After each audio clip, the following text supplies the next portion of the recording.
I'm going to do the bit that every presenter dreads and every audience hates, is the bit where I try and share my screen. So bear with me.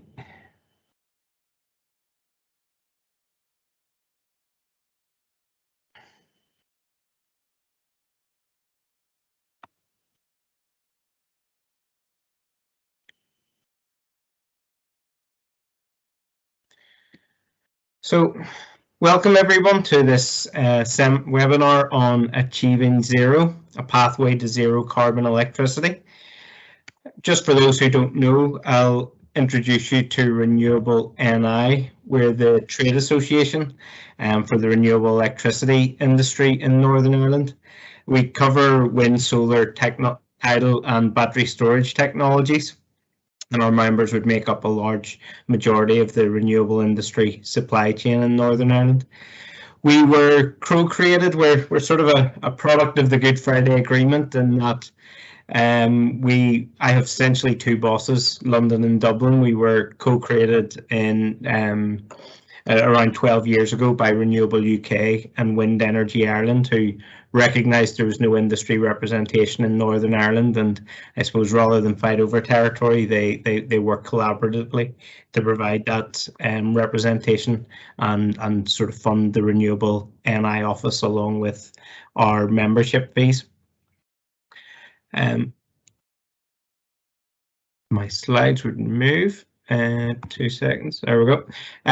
So our members stretch right across the renewables industry, and you'll see some large-scale wind developers there, large-scale solar, but also small-scale and those sort of in the supply chain. So you see the likes of Harland and Wolff and Belfast Harbour there, as well as with planning consultants, environmental consultants, grid consultants, lawyers. So really, very much if you're in the renewable electricity industry and you don't see your logo up there, get in touch with me, because we very much want you involved and to make sure we are representing as broad a range as possible within the sector. So just to provide a bit of policy context for the launching of this report, as many in this call will be well aware, we had a 40% 2020 target, which we more than achieved. That was 40% renewable electricity, and in the year 2020, we actually averaged 49% across the year renewables, and certainly Northern Ireland is one of the top places in Europe in terms of renewable electricity generation.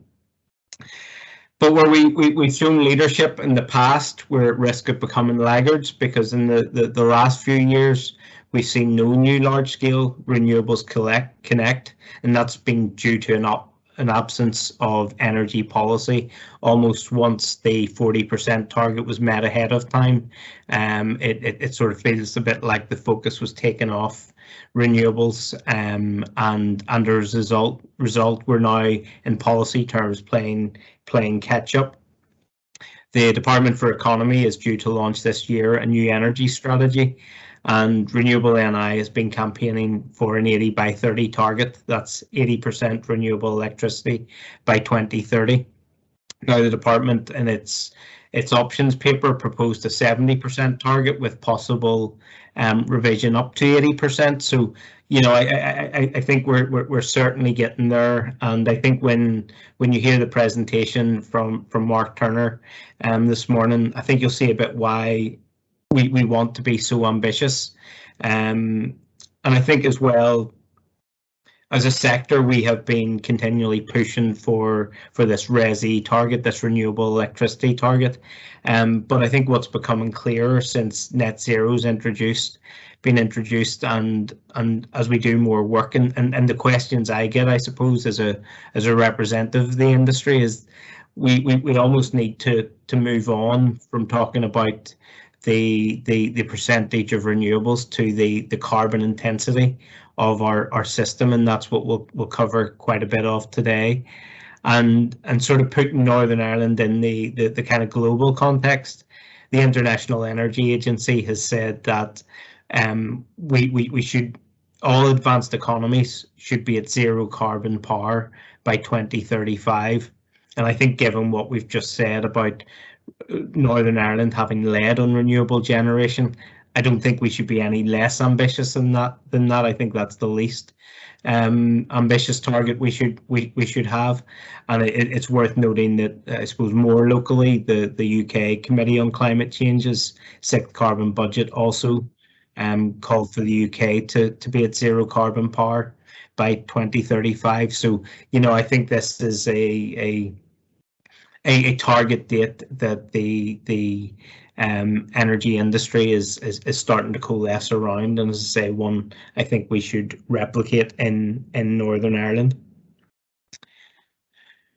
When we start to move to that type of conversation, a number of questions arise, and I think two key ones that come up are, well, what is the cost to consumers? And then the other one that I think I get asked repeatedly and is often asked in the media, what do we do when there's no wind and there's no sun shining? If we have a completely renewable system, once we take fossil fuel gas off, what do we do then? And some of you in the call have heard this term Dunkelflight, sorry if I can say it, and that's the German word for this time when sort of the renewables aren't producing at the levels needed. So what are we going to do? And that's where I suppose I kept getting asked these questions, and sometimes it's you tell people what you know. Sometimes it's worth admitting you don't know, and that's where we teamed up with Green Tech SkillNet. Green Tech SkillNet is a public-private partnership with SkillNet Ireland, and its role is to advance the competitiveness, productivity, and innovation of green technology companies in Ireland. And it does this through grant-aid training, innovative research, and work placement programs. So we teamed up with them and commissioned Baringa Partners to produce this Achieving Zero report for us, and we really asked them to answer these key questions that, as I say, that we as an industry were being asked, but we maybe didn't immediately have the answer to. So, we asked Baringa to look at our 80 by 30 target that we'd been proposing, but they also went further and provided the step to going from sort of 80% to fully zero carbon electricity generation. So before I introduce Dr. Mark Turner, just a wee bit of housekeeping. We will have a good amount of time for a Q&A following Mark's presentation. You'll be kept on mute and your video off for the presentation, but technology allowing, we hope to then bring you back in for the Q&A. I'd appreciate it if you want to ask a question, if you could type it into the chat first, and then I'll select participants as we go to come in and ask their question. As I say, if technology allows, we'll let you, if you wish, turn your camera on, turn your mic on, and ask the question directly to Mark, because I think it always helps if there's a wee bit of clarification needed. But if not, at least if we have your question typed in the chat box, then we can still put the question to Mark. So as I say, we wanted somebody who knew more than I did and a bit smarter than me to answer some of these difficult questions. So we've worked with Baringa and Mark in the past. Before my time, admittedly, Mark was the lead author on the Wind Dividend Report, which showed, almost looking backwards, that not only had renewables been incredibly successful in decarbonising the electricity system, they'd also saved consumers money when you net off the network costs with the wholesale savings that consumers see on their bills. He was also the lead author in the All Ireland 70 by 30 report, which really helped secure the 70 by 30 target in the Republic of Ireland. And you might say, well, if you produced a report calling for 70 by 30, why are you now asking for 80 by 30, just to I suppose to head that question off. I think the 70 by 30 report was before the net zero target, and it just shows how quickly climate policy is moving. So I think, again, when you hear Mark's research, you'll understand why we're pushing to be even more ambitious. And I think it's fair to say you can't be too ambitious when it comes to climate targets at this point. You know, to paraphrase again the often quoted phrase from Greta Thunberg, we need to act like the house is on fire, because it is. And I think with rising temperatures this summer, we've seen Northern Ireland hit its highest ever temperature, but we've seen the heat wave in North America leading to deaths, the numerous forest fires around the world raging. So, you know, in that context, I think we have to challenge our own targets, and that's what we've done as an industry, and that's why we've moved from a 70 by 30 call to an 80 by 30, because we really do think we need to be, this is the decade of ambition, and we really do need to use this decade to really transform our electricity system, our transport, and our heating industry. So that's the context in which we commissioned Mark. Mark is director in Baringa's energy team. As I say, he was the lead author in those reports I mentioned. But at this point, I'll pass over to Mark and let him introduce the report to you.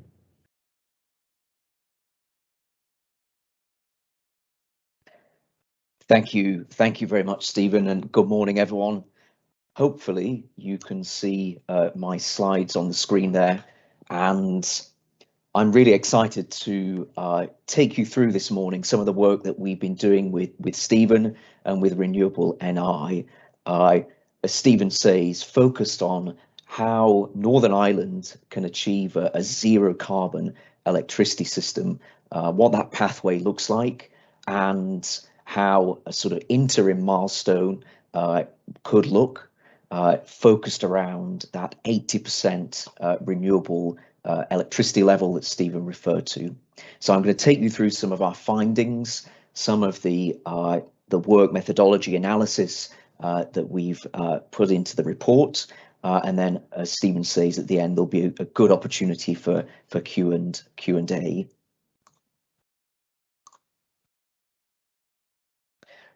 So the report is called Achieving Zero. It will be available, I think, today or very soon, and it will be publicly available for you to download. And really the starting point, as Stephen says, for this was to bring our 70 by 30 study that looked at that 70% target for the whole island of Ireland, and to bring that into today's context, because there have been several developments that have really shifted the policy and the physical reality of the environment for renewables over the 3 or 4 years since we did that 70 by 30 work. And just to highlight some of those, first we have EirGrid and Sony, so the TSOs, the joint TSOs, which have committed to a more ambitious DS3 program than we would have anticipated back in 2018. And its recent Shaping Our Electricity Future publication has set out a target to achieve at least 95% SNSP levels by 2030, and potentially up to 100%. And as we'll see in a moment, that's really one of the key enablers to getting more renewables onto the system in an efficient and economic way. We've had updates from Sony around some of their scenarios for renewable build in Northern Ireland. So their Tomorrow's Energy Scenarios document set out an accelerated ambition target for 2.5 gigawatts of onshore wind, around 500 megawatts of offshore, and 1.2 gigawatts of solar by 2030. So setting out what that more ambitious capacity build out for renewables could look like in Northern Ireland. And as Stephen mentioned, we now have the net zero target across the whole of the UK. And in the back end of last year, the Committee on Climate Change in their 6th carbon budget reconfirming the pathway that the UK needs to be following in order to meet that net zero energy system target.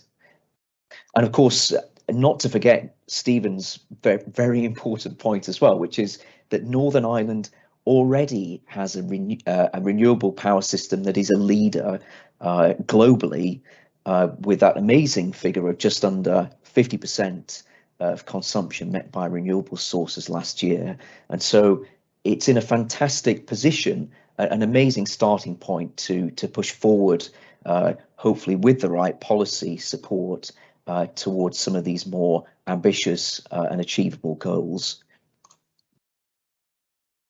So to give you some of the headlines of our report, what we did is we used the same rigorous modelling methodology as our original 70 by 30 study, and we asked what contribution can renewable power now make to the generation mix in Northern Ireland by 2030. And we looked at that in two phases. And first, in the first phase, we looked at how we could achieve and unlock delivery of over 80% renewable electricity by 2030. And so our analysis shows that reducing power sector emissions in Northern Ireland from around 3 million tonnes of CO2 per year today to less than 0.7 million tonnes of CO2 per year is very achievable by 2030. This doesn't require anything novel or unproven in terms of technology or in terms of the types of capacity that needs to be deployed. We simply need to implement more of existing and proven technologies which are already well understood in the market. What I'll show you in a second is the importance of utilising zero carbon system services in achieving that goal.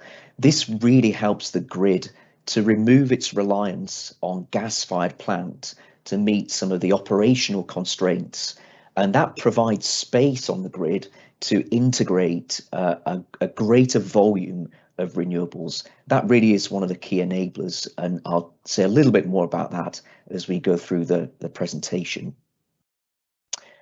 And so with those enablers, we are able to unlock delivery of actually just over 80% of RESI by 2030. And again, I'll take you through some of the figures behind that and the capacity build that enables that on the renewable side in a moment. One of the, in a sense, quite startling outcomes and revelations of our analysis is that this more ambitious target can be achieved at a lower cost to the end consumer in Northern Ireland. It's perhaps on the face of it counterintuitive. I'll take you through the figures behind that, but it's an extraordinary point that this actually costs less overall than the less ambitious 70 by 30 target.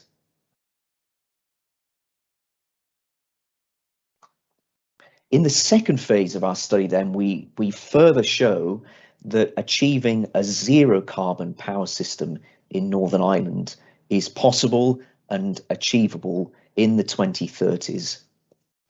A viable pathway towards that zero carbon outcome will require investment in technologies that are new to Northern Ireland. They're not unknown, they're not unproven, but they haven't yet been deployed on the island. And what we're looking at there are really types of energy storage, and in particular, longer duration energy storage. We already deploy battery storage in the first phase of work, and those batteries are key to unlocking that 80% renewable outcome. But here, to get to a zero carbon power system, we need, in particular, a couple of technologies that we looked at in the study. So green hydrogen, deploying green hydrogen to store excess renewable power, and then to use that to displace fossil fuels at times when there's less wind and solar available.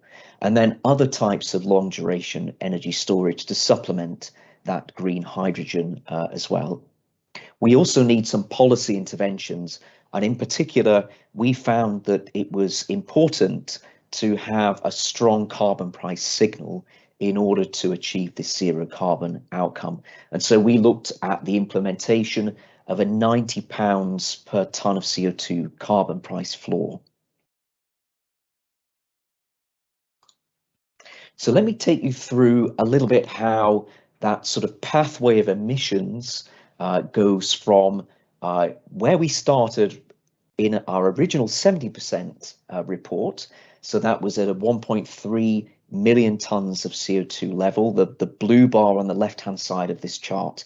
Let me take you through step by step how we get from that point down to a zero carbon power system. So even looking at today's level, that's 3 million tonnes of CO2. So there's a substantial reduction already baked into that 70% scenario that we previously looked at. What we find is that allowing space to unlock a greater deployment of renewables, that 80% RESI level, and deploying the zero carbon system services that will allow that integration saves us another 0.6 million tonnes of CO2 per year. And as we'll see in a bit more detail in a second, it also saves end consumers over £50 million per year in Northern Ireland. What we find is that beyond that sort of 80-odd% RESI level, simply deploying more renewables does save further carbon, but the returns on that are diminishing. As you simply build more and more renewables, you start to end up with energy which is not utilized at certain points in time. And so you end up with curtailed energy in some periods, and energy which is not fully utilized. And therefore, we find that this set of additional interventions is needed in order to go alongside further renewable build. So first of all, the regulatory intervention, the high carbon price, the £90 per tonne of CO2, adding that on in isolation saves us another 0.2 million tonnes of CO2 per year in Northern Ireland. And it also unlocks the ability to deploy more renewables. So in these scenarios down to zero carbon, we're unlocking more of the tomorrow's energy scenario build targets in that accelerated ambition scenario set out by Sony. So we're building about 95% of those accelerated ambition renewable capacities in these phase 2 scenarios. Then on top of the CO2 price, if we deploy green hydrogen across the island, so we looked at about 1.6 gigawatts of hydrogen electrolyzers across the entire island, and I think about 300 megawatts of that being deployed in Northern Ireland. So they utilize the renewable generation that would otherwise be turned down or wasted at times of oversupply. That saves us another 0.2 million tonnes of CO2. And then finally, combining that CO2 price intervention, the green hydrogen, plus additional long duration storage, takes us down to that zero carbon power system. And to get to zero carbon and deploying all of that long duration storage, we can deploy the full 100% install capacity from the tomorrow's energy scenarios accelerated ambition case.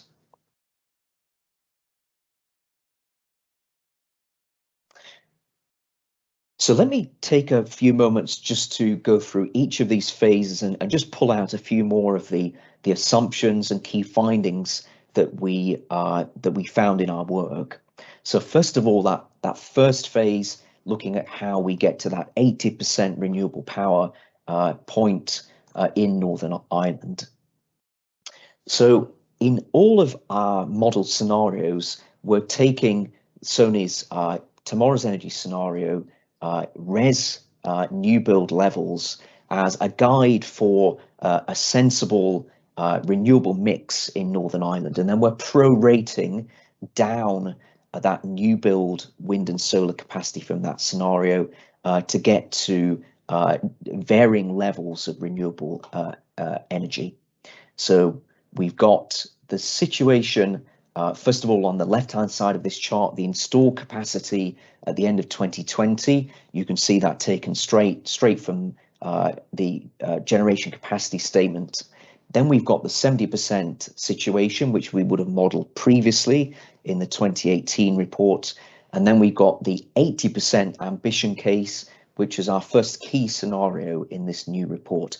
And what we're showing here is the breakdown of the renewable capacity between onshore, offshore, and solar. So in that 80% ambition case, we've got onshore wind of around 2.2 gigawatts in Northern Ireland. That's meeting around 59% of consumption.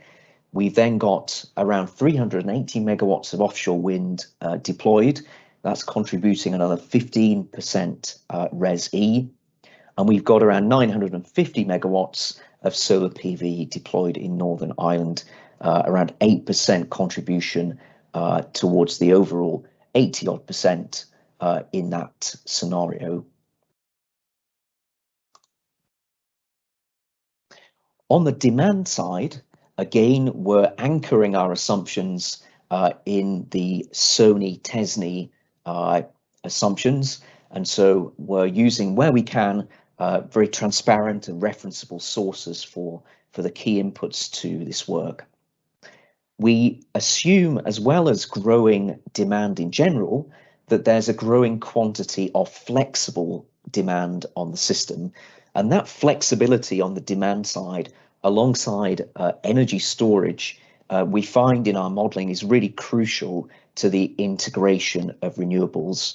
And it helps in a couple of ways. First of all, it really helps to reduce oversupply in the wholesale market. So the ability to shift demand into periods when there's a higher quantity of wind generation or of solar generation available is a very powerful way to fully utilize that energy. And it also helps to support the price in the market for that renewable generation and therefore reduce some of the missing money that might otherwise be there for those renewable generators. That flexibility and flexible technology is also key to help provide some of the DS3 services, and by providing it in that way, reduce curtailment that's needed when otherwise gas-fired plant has to be ramped up to provide those services. In terms of the flexible demand assumptions and what sort of quantum we have there, we looked at that being delivered principally through electric vehicles and heat pumps, so electrification of heating in Northern Ireland. And we have about 370,000 electric vehicles assumed on that 2030 point in the 80% scenario in Northern Ireland, and around 160,000 heat pumps deployed as well. So one of the key enablers I referred to earlier for the integration of renewables is this switch to zero carbon provision of system services. And the reason that is so powerful is because it eliminates the need to constrain on gas-fired generation in order to provide some of the system stability services like inertia that today is provided by some of the big fossil fuel plant. If that can be provided by other technologies, and in our scenario modelling, we considered synchronous condensers in particular for the provision of inertia, and the use of battery storage to provide some of the reserve and operational reserve services on the grid. And if you deploy those technologies, then you no longer have to ramp up gas-fired plant. That provides more space for renewables on the system, and it dramatically reduces the curtailment that you would otherwise see on the system.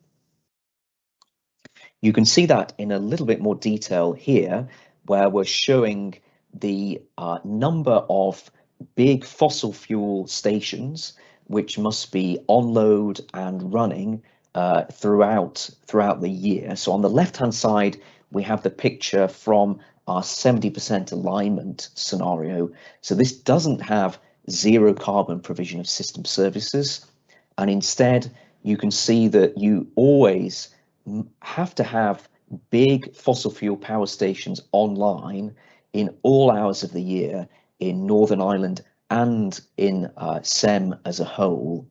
Whereas on the right-hand side, with zero carbon system services, when gas-fired assets are not in merit and they're not actually running in the wholesale market, there is no need to constrain them on, and therefore you see around 60% of the hours in the year where we do not have a big fossil fuel power station spinning to provide system services, and that provides that space for renewables on the grid.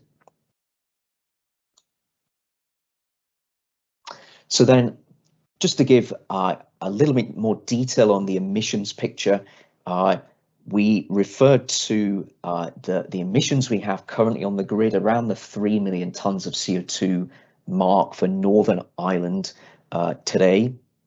If we deploy 55% of the tomorrow's energy scenarios renewables, that gets us to the 70% alignment point and gets us down to 1.3 million tonnes of CO2, and then 80% ambition gets us down to the 0.7 million tonnes I mentioned earlier. What this chart shows is how crucial the removal of those DS3 limits, so the zero carbon system services, how crucial that is in the emissions picture, because in that 70% alignment bar I'm showing on the chart here, you can see in pink the emissions contribution which is coming from meeting the DS3 limits. And you can see that that is a substantial proportion of overall power sector emissions. It's somewhere around a 30% contribution. So a big win simply by eliminating that and switching to zero carbon provision. Aside from the further benefit, of course, of deploying more renewables, and you can see the blue underlying energy market emissions reducing as well, of course. So what about the overall cost and benefit situation for the end consumer? How do we get to this finding that overall the 80% ambition scenario saves the Irish consumer around £50 million per year? So in the chart here, I've got a breakdown of our cost benefit analysis, and all of the elements of this bar which are above the x-axis are additional costs which are imposed by the 80% scenario versus the less ambitious 70% case.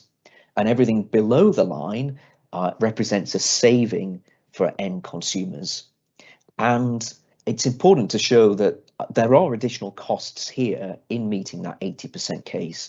So we've assumed and we've calculated that there may well be additional subsidy costs and PSO support payments which will be needed to fill any viability gap for the offshore wind, the solar, the onshore that we're deploying. We've assumed that there will be additional network costs, and we've taken the assumptions for those from AirGrid and from Sony's own work, and we've taken the most pessimistic of their scenarios for network costs to make our assumption in our analysis here. And we've assumed that there'll be more costs involved in deploying those new technologies to provide some of the DS3 services. But crucially, there are two major savings to end consumers which substantially outweigh those additional costs. One of those is the benefit of wholesale price reductions that comes from the deployment of renewables. And this is a well understood effect. And this is not something that simply applies to the future renewable market in Northern Ireland. This benefit's being felt by end consumers in Northern Ireland today. And Stephen referred to earlier our wind dividend reports that we looked at a couple of years ago for Northern Ireland, which showed that because of this wholesale price reduction, end consumers are paying 25% less for their power today, the wholesale energy that's being bought on their behalf, than they would be if there was no wind on the system at all on the island. But alongside that wholesale benefit, there is this other big win for end consumers, which is the reduction in costs from the deployment of zero carbon system services. And where does this come from?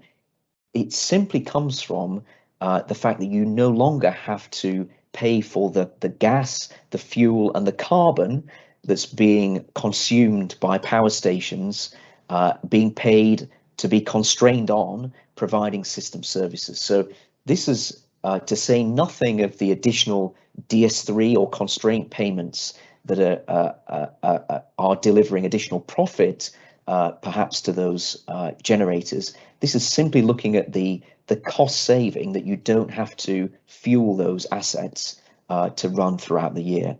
And that is a substantial saving of well over £50 million per year for Northern Ireland. And that is giving this overall net saving for end consumers.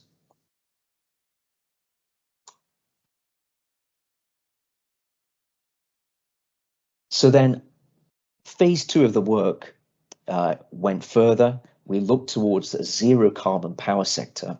And let me take you through a few more of our findings from that phase of work. So a reminder then of our pathway down to zero carbon. We talked about the carbon price, the addition of long duration storage, and green hydrogen. Let's step through those now and just explore a little bit more what benefit each of those steps is bringing to the net zero picture. So first of all, the carbon price floor in Sept. So we chose this level of £90 per tonne of CO2, and that was actually aligned with the non-ETS target price in the Republic of Ireland in their climate action plan. That was a convenient figure, and this was actually a fairly round number of €100 per tonne, which for the Northern Ireland version of the study, we simply retained and converted into this GB pound figure. What that does is helps to align the economic incentives in the system to ensure that renewables are running ahead of gas-fired plants, and that fossil fuels are exposed properly to the right price signal that ensures that they only run if they absolutely need to run. And so what we find is that this carbon price helps align the incentives, and that includes across the interconnectors as well. Having that high carbon price helps to avoid some distortions which can occur in terms of interconnector flows as well. In particular, what we don't want is for Northern Ireland and Ireland to be running their gas-fired plant and still exporting to GB, exporting to France in the long term as well. And this helps to remove that particular potential incentive as well in some periods. So that deployment alone saves around 0.2 million tonnes of CO2 and makes a good contribution towards that zero carbon outcome. What we find, once you start to get above 80% renewables, is that there remains a group of what I term difficult hours in the year. And they are hours when you don't have very much wind available. They're hours without any daylight, typically. They're often in the winter in periods of relatively high demand. And they are the hours which are contributing to this residual carbon emission quantity, because that's when you have to run your gas-fired power stations. And so once you get above 80% renewables, those gas-fired power stations are running for about 400 hours in the year, roughly 400 or 500 hours.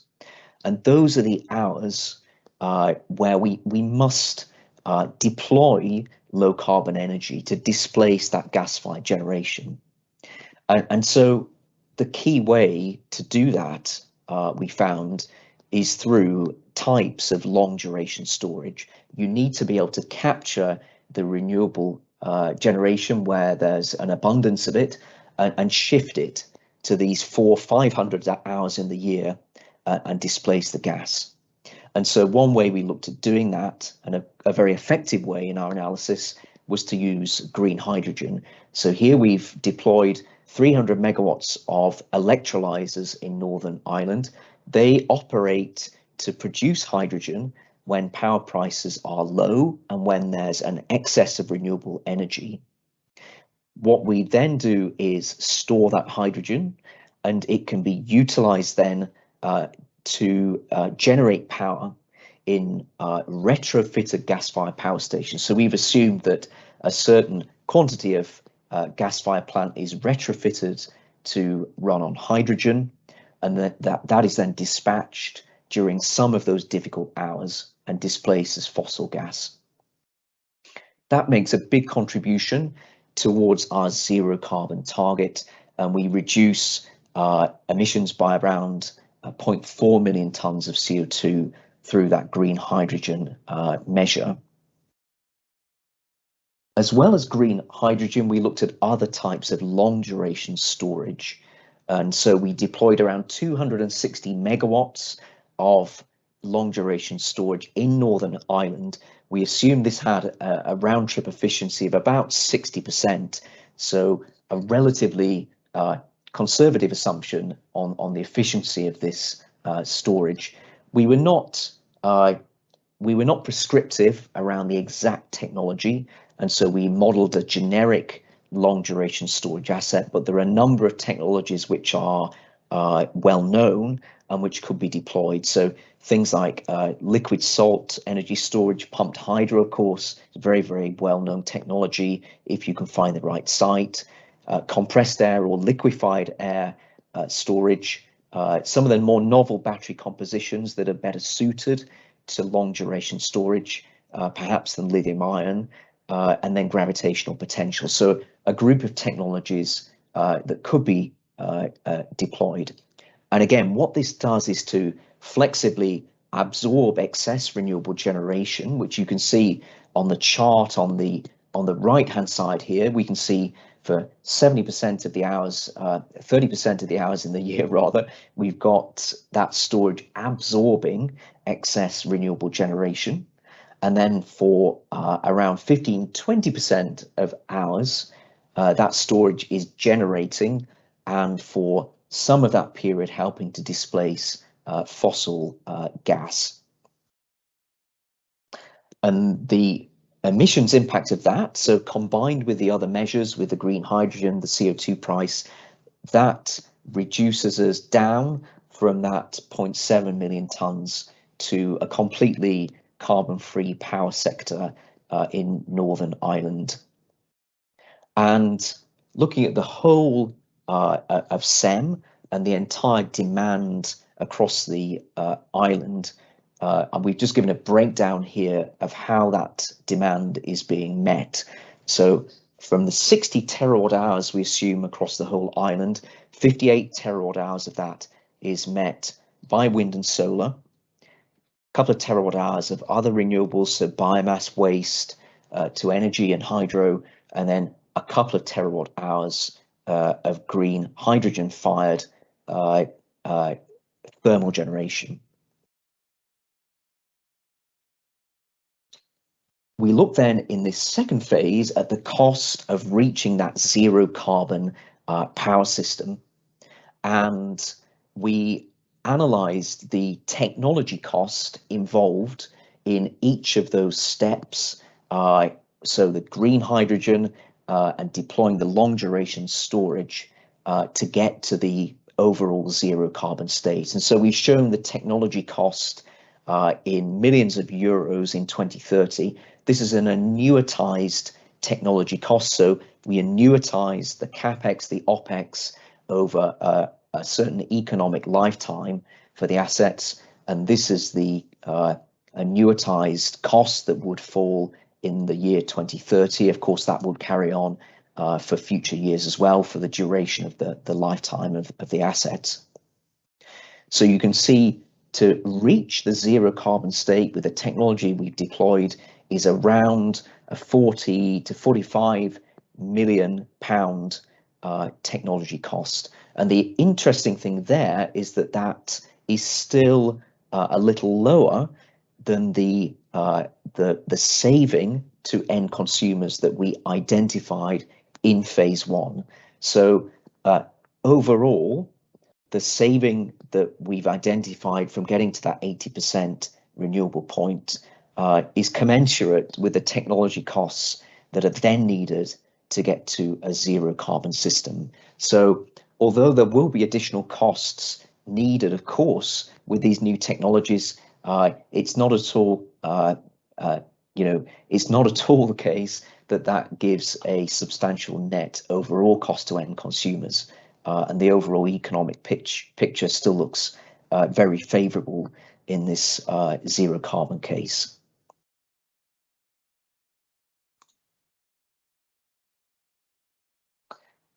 So just to recap then, the key messages of our findings, we've shown in phase one of our work that Northern Ireland can achieve 80% renewable electricity in 2030, and that would deliver a carbon emissions level of around 0.7 million tonnes, a substantial reduction from today's level of around 3 million tonnes of carbon.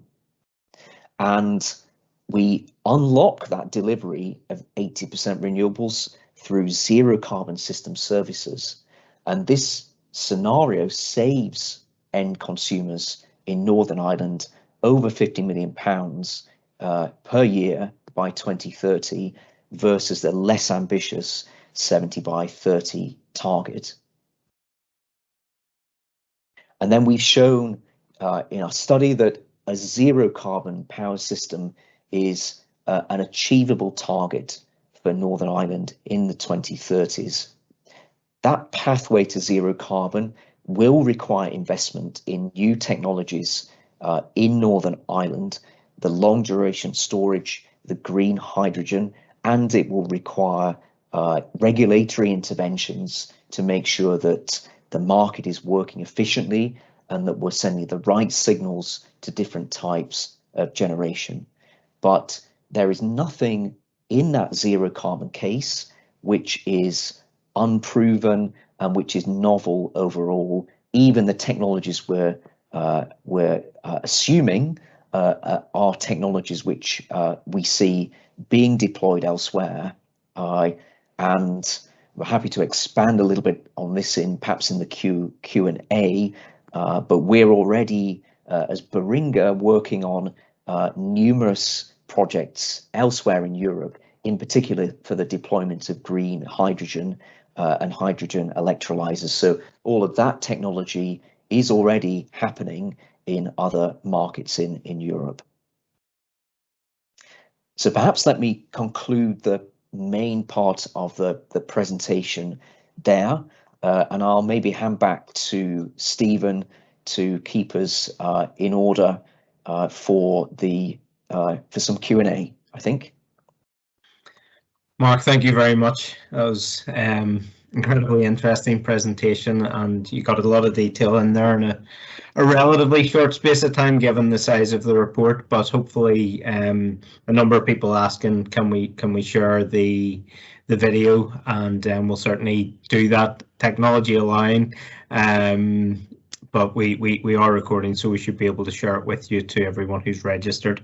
Obviously, also will be the report is available now on the RenewableNI website. So people who really want to get into the detail, it's all there in the report. Plenty of questions coming in, Mark, and maybe what I'll do is if I can cover them off, I will, and if I can't, I'll pass over to you, and hopefully between us we'll get through them. I'm maybe going to there's a number of questions around the heating piece, and obviously we're focused very much here on the power sector, and I'll explain a wee bit why. So I'll maybe cover off heating in general and ask some of the questioners to come in, maybe if they need a sort of follow-up question, you know, if we haven't fully covered off what they've asked.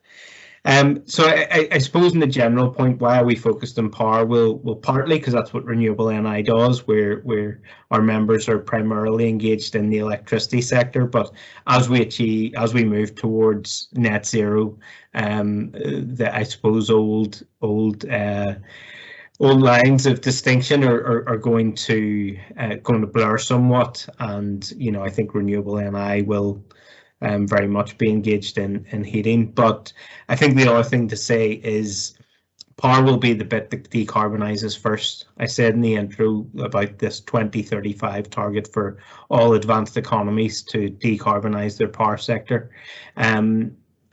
As we seek, and you know, again, in Northern Ireland, we've decarbonised electricity by around 45% carbon reductions on 1990 levels. Heat and transport are only really turning that corner, but a big part of how they'll do that is by electrifying, so more electric cars, and there's questions about it. Electric heat pumps potentially as well in homes. So as we electrify heat and transport, we want to make sure we're transferring them to a clean power system. Rather, there's not much point electrifying if it's still a carbon intensive system. Mark, in terms of maybe some of the specific questions on heating, there's a question, for example, from Andy Frew about sort of linking heat and power. You know, what potential do you see, or do you see potential that actually in heating, providing storage, say through hot water, through district heating systems, that it can maybe make a positive benefit to the effort to decarbonise power as well as heat? Yes, definitely. So I think there is a big potential for that cross-sector coupling.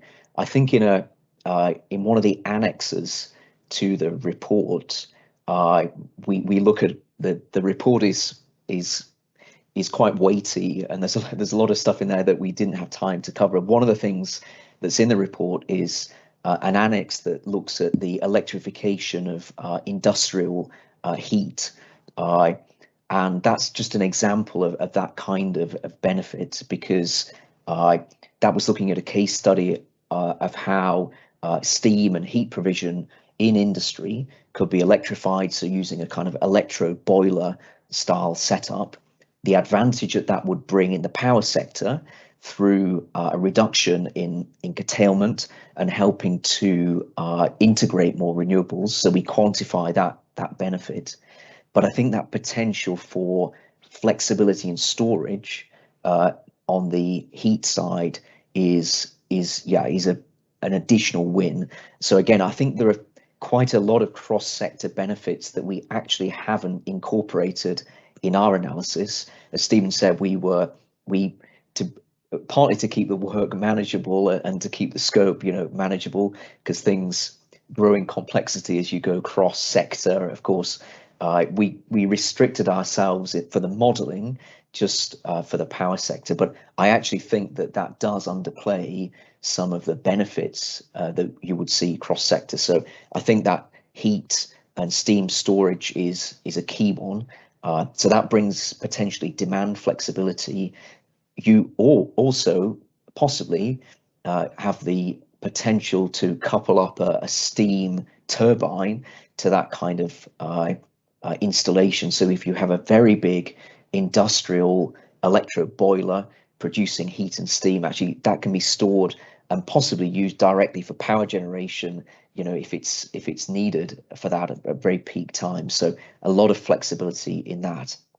I think the other place where we probably understate the potential benefit is around the green hydrogen piece, because we assumed that the green hydrogen that we produced in that zero carbon scenario was used in the power sector, and so we fed it into hydrogen-fired turbines to generate power, and that does save quite a bit of carbon, of course, but we think that the carbon benefit may be possibly even greater from utilizing that green hydrogen in other sectors. So again, that could be in transport, it could be in heating or industry. And again, you know, we haven't picked up that additional benefit in the study, but I do think there's a lot in that. Okay, excellent, Mark. Thank you. I'm just going to ask Andy, do you want to come in? I know you have another question on carbon pricing, which we'll come to, but do you want to come in? Have you any other sort of supplementaries you'd like to make on the heating questions? Sorry, Andy, you should be able to come in. You should be able to unmute yourself if you wish.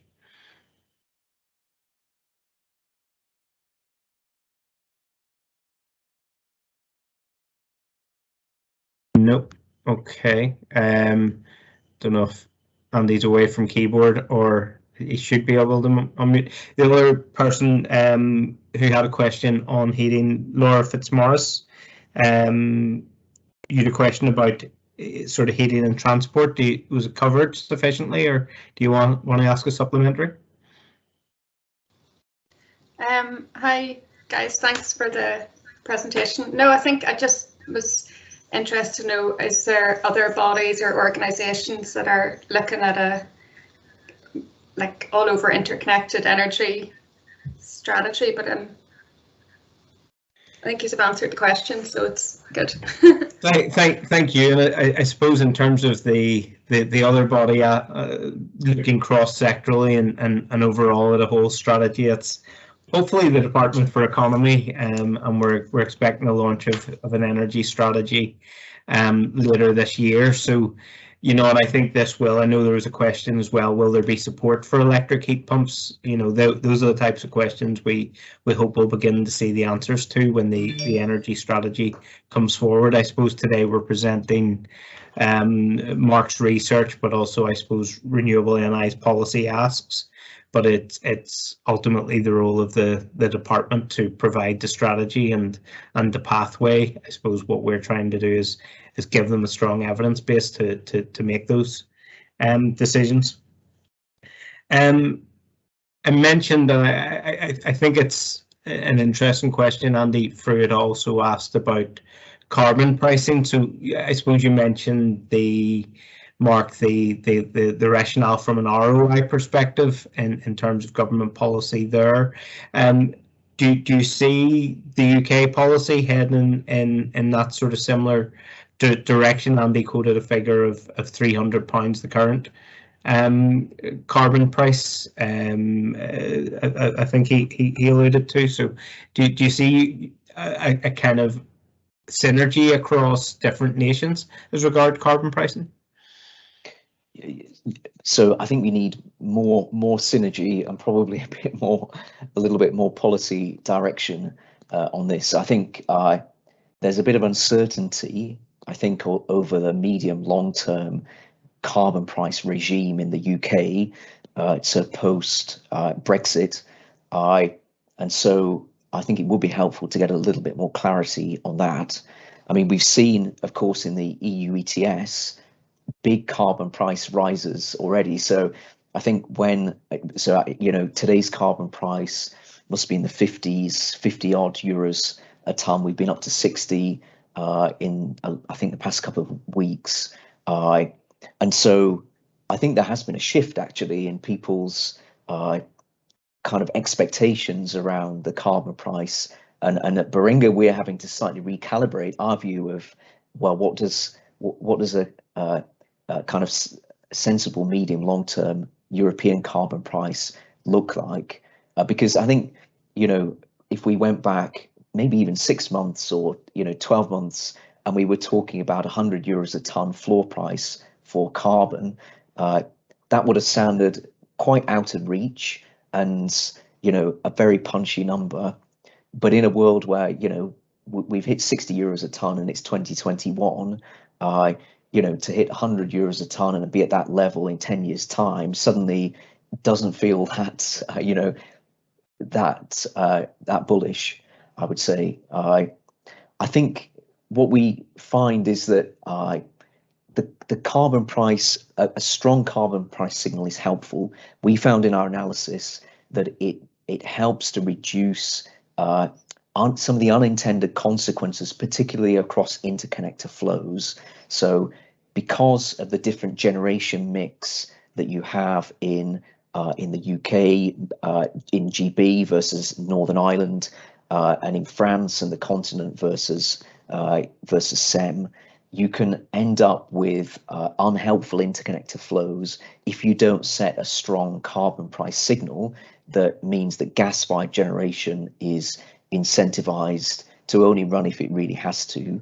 And we found that was a real benefit in the study. But of course, yeah, a strong carbon price signal helps the economic case, obviously, for renewables as well.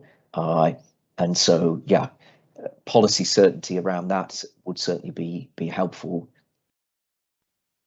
Okay, thank you, Mark. And yeah, you kind of allude to it. It's a movable feast, you know, and trying to keep up with energy policy developments. I think it's important, I suppose, role for the likes of this report, you know, and providing that evidence base. Amir had asked a question in relation to solar. If I'm interpreting right, you know, what do you see the role of solar, but also do you see floating solar platforms making up a part of this mix, or where do you see that moving towards? Yeah. So we definitely modelled a key role for solar within the mix that we've got in there for both the 80% case and the zero carbon case as well. So it's a substantial capacity that we're assuming in Northern Ireland for those cases. We were a bit like the long duration storage, we were not specific around the exact technology type. So we didn't specifically model floating solar kind of installations, but that could certainly be part of the mix. And, you know, the outcome in terms of the modeling, I think, will be very similar in terms of the, you know, the energy production and the profile of that, and the benefits will be broadly, you know, as we've shown it. So yeah, we were technology agnostic as far as possible, but we definitely see a key role for solar in Northern Ireland over the next 10, 20 years. Thank you, Mark. Amir, sorry, just check if you want to come in again on that.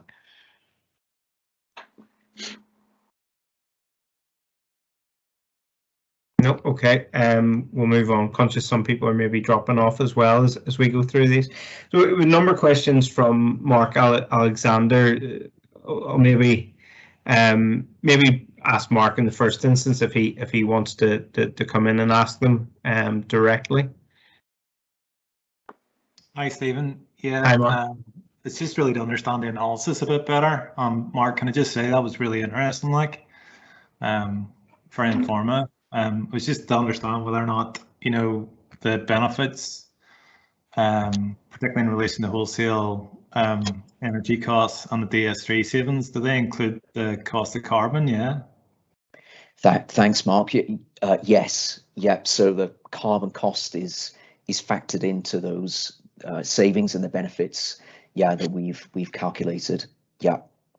Okay. And then just in relation to the installed kind of thermal capacity that's getting converted to hydrogen, just initial reaction to that is the 300 megawatts seems quite low, and it was just to really understand what the peak demand was, you know, at those periods, because I'm guessing that's when the wind output is low. And does the analysis then assume that you're relying quite a bit on imports, say from GB or other jurisdictions? And if so, do you see any risks around that? You know, from a supply point of view? Yes, it's a great question, Mark. So so there were the 300 megawatts of retrofitted hydrogen thermal sort of generation was in the specific green hydrogen step that we modelled to see basically what the impact of that will be. I probably didn't make this particularly clear in the presentation, but when we went to the zero carbon, so all the way to the zero carbon case, we assumed that a greater volume was retrofitted. In fact, so instead of the 300 megawatts, I think it was 1.6 gigawatts that we then assumed was retrofitted in Northern Ireland. And actually, that's one of the reasons that technology cost bar expands in that zero carbon step, because we've assumed that there is a need to retrofit more of the capacity. And actually, on the island as a whole, so RNI plus NI, there's, I think, 4.5 gigawatts roughly of retrofitted gas-fired assets that are running on hydrogen. So in terms of, as you say, kind of meeting peak demand in difficult periods, you've got the long duration, the other long duration storage, and then you've got that retrofitted 1.6 gigawatts in Northern Ireland. You've got interconnectors, so they do support during sort of difficult periods in Northern Ireland and ROI. So we do assume, and we have modelled interconnector imports as well as part of the mix. And then you've got some kind of firm zero carbon generation as well. So there's some biomass, there's some waste to energy, and that makes a contribution as well. So all in all, we were confident from the modelling we've done that you can definitely meet peak demand. And then we stressed that to test out one of those kind of Dunkelflaute style events that Stephen was referring to at the start. And so we looked back at 2018 as an example of that, when we had a prolonged sort of beast from the east style event there, and we looked at that kind of pattern of low wind over a prolonged period of time, so a couple of weeks in that case. We looked at the demand that we would have in 2030, and we ran the model to be confident that we could meet demand over that period with the assets that we had, and the installed capacity, the assumptions that we've got in the scenario can cope with that type of event. So we were confident in the resilience. I think there's always a more extreme event that one could imagine that causes problems for the system, and I think there is a decision here for the government, for policymakers, to what extent do you plan the system so that you can be zero carbon under any eventuality, and there's obviously a cost to doing that. So what you could say, well, we'll specify the system so that it will be zero carbon in a P50 year, and then if we have an outlier year, we accept that we have to run unabated gas-fired plant for 50 hours, but the emissions impact of that will be quite low, and you wouldn't expect to run them, but you've got that backup there. Or you could say, well, no, we want to deploy enough zero carbon technology so we can deal with a 1 in 5 year or a 1 in 10 extreme year, or however far. That's more expensive, but that's a policy decision. But yeah, we're kind of confident that we can cope with a fairly stressed event with the quantities of capacity that we've modelled here. Yeah, Mark, no, that's been really helpful. So just to kind of understand, you're saying the 300 megawatts gets you to the 80% target, but if you wanted to go to zero carbon, you'd then need higher installed kind of electrolyzers and dispatchable generation. The other question I was just going to ask you on the back of that is obviously in relation to the heating demand. If you go down the electrification route, that pushes up your peak demand, which would then push up the requirement for installed generation and hydrogen production for those periods. I'm just wondering that kind of dynamic between electrification and, say, renewable gas for heating. Did you look at that at all, or were you kind of more focused on the? I'm guessing you were more focused on the power side of things. But I suppose I'm just mentioning it because it is an important dynamic. Yeah. So we definitely factored in a decent quantity of electrification on the heat and transport sides within the power assumption. So again, we were being guided by some of the Sony scenarios on that. So we've got a good chunk of EVs in there. We've got heat pumps being deployed, and that is pushing up the power demand that we're modeling in the scenario. I guess what we didn't do is a completely comprehensive cross-sector sort of study. So I think there will be transport heat kind of effects that we probably haven't picked up. But I'm confident that we've got a decent enough uplift in the power demand that we're reflecting a good amount of electrification, which as you're kind of pointing out, makes life harder to some extent, in that you've got to build more renewables and more dispatchable capacity to meet that demand level.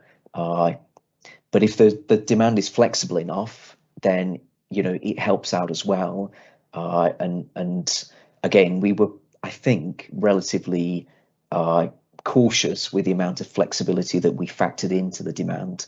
So, for example, on the electric vehicle power demand, I think we assumed only about a quarter of that was flexible, which I think is probably on the conservative side. But again, we were playing it safe a bit, I think, with that. Yeah.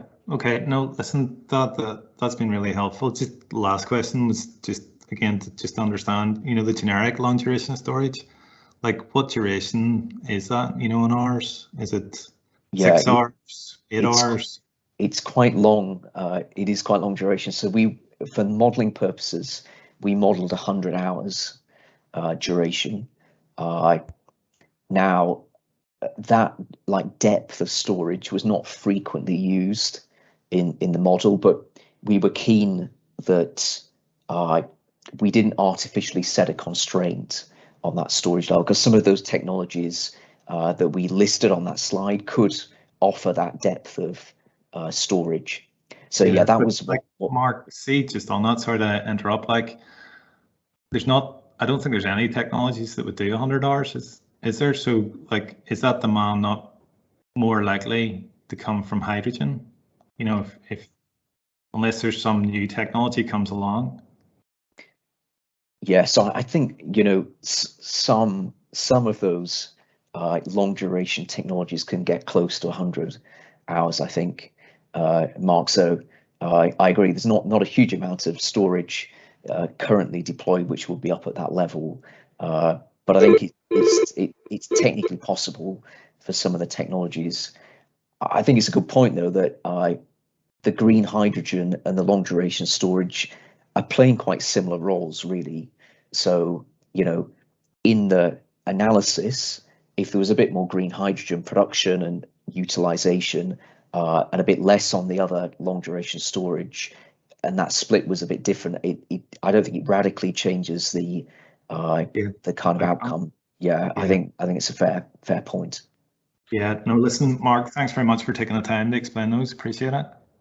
Thanks, Mark. Thank you, Mark, for the questions. I think that really got us into some interesting areas. And Mark, you touched on there about demand flexibility, and there's a couple of questions from Peter Lynn and Roger Henderson on that. And I suppose I'll paraphrase them again, and we've probably a couple of minutes left if they want to come in. But essentially, what proportion of flexibility do you see from the heat pump and EV? What proportion of that do you assume is flexible? And also Roger asked, do we need to go beyond that flexible demand? Are there other ways that we need to be able able to introduce flexible demand onto the system?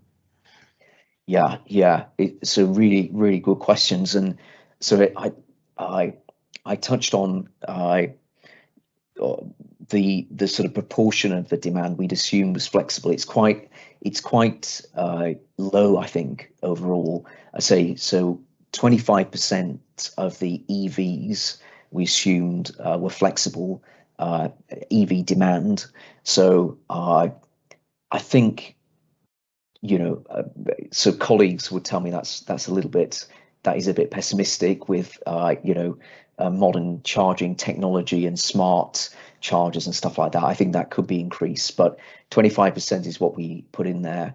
And I think on the heat pumps, we were probably very conservative on that. The demand profile that we put in is largely fixed. So we had a small amount of flex available from the heat pumps. But yeah, it really is quite a minor contribution, actually. So the heat pumps help because they do boost demand in periods when you've got kind of excess renewables in winter periods when there's a bit more wind, for example. But we're not baking into our scenarios here a huge amount of flexibility in those. Again, I think the contribution in reality could be higher. I think it's any form of demand side flexibility generally is helpful. So whatever form that takes, that is part of the key here. Reducing peak demand, moving demand as far as possible into periods when you've got excess and an abundance of wind and solar. That is very valuable to the system. And that could take many forms. So, domestic demand side response or flexibility, use of smart meters, smart devices. Some of that's gone out of fashion a little bit in terms of the policy narrative, but that is still very, very valuable. Shifting industrial demand, again, extremely helpful.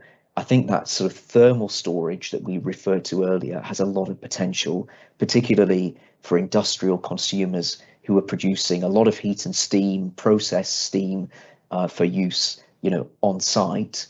Again, being able to store that and flex the power demand or to use the steam to generate power is very useful as well. And then with sort of high technology energy consumers, so the likes of the big data center players, etc.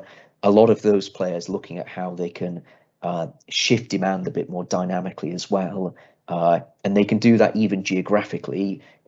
So if you have a very large US tech player with a global network of data centers, can they start shifting some of that processing demand from one site to another? So a lot of them can. Depends on the exact use and the exact use case.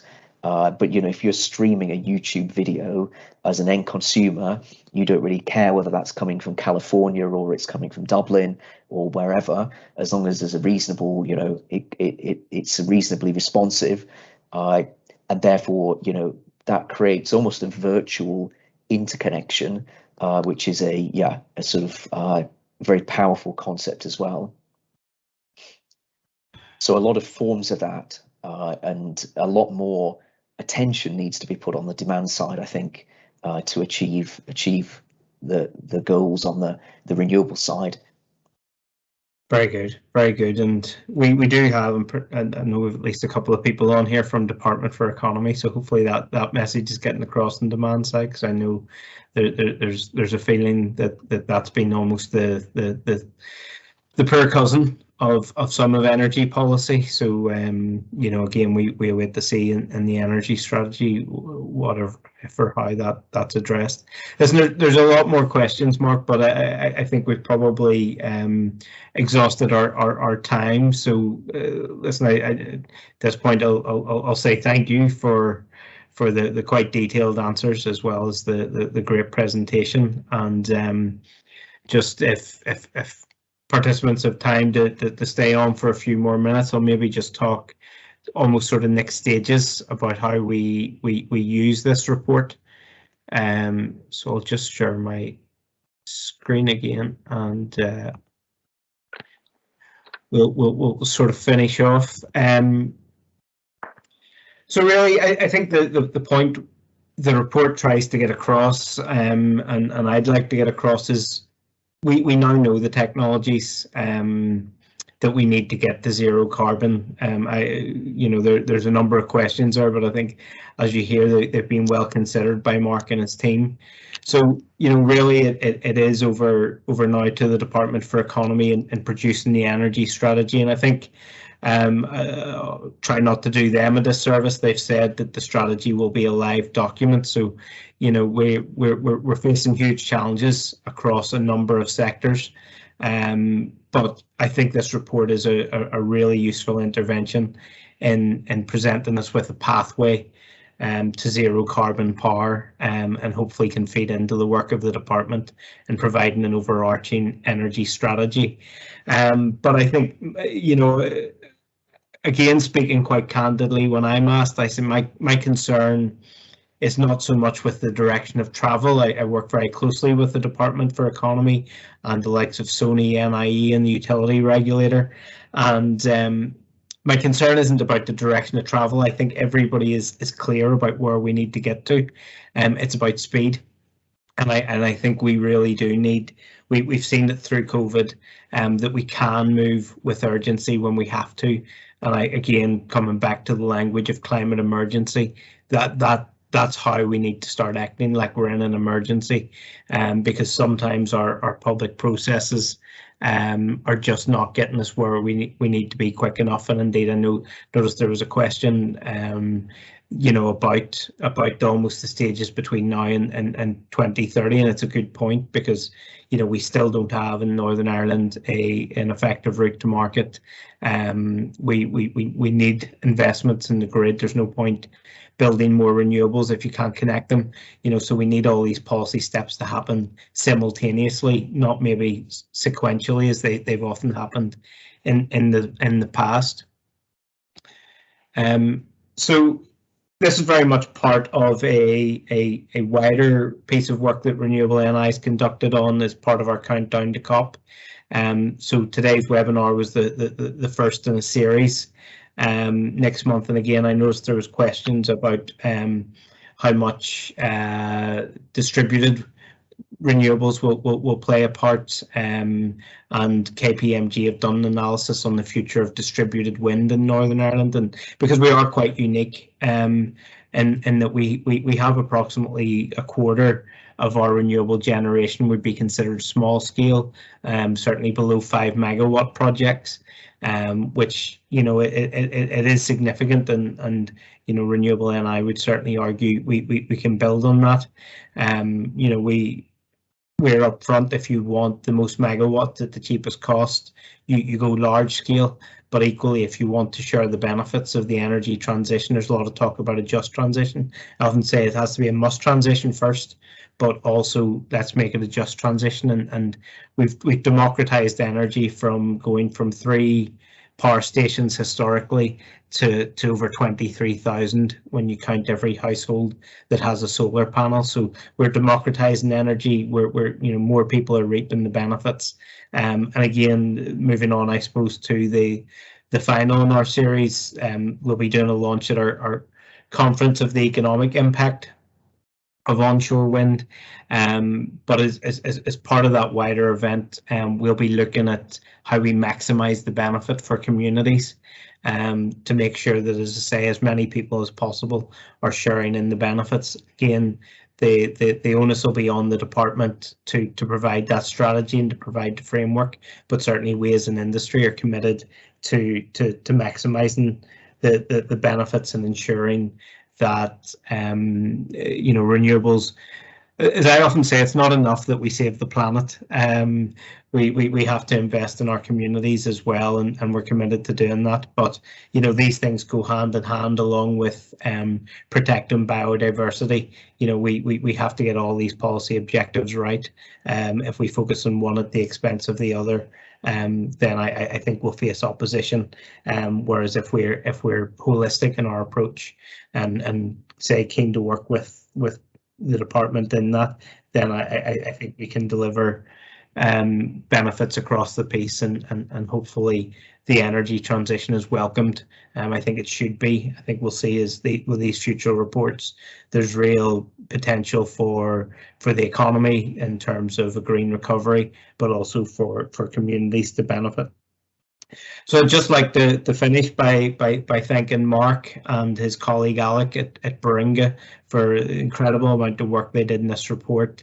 I tasked them, I think, a very unreasonable time frame of getting me data for our energy strategy consultation response, but they met it. And then they've produced the comprehensive report to I suppose explain that data and what it means.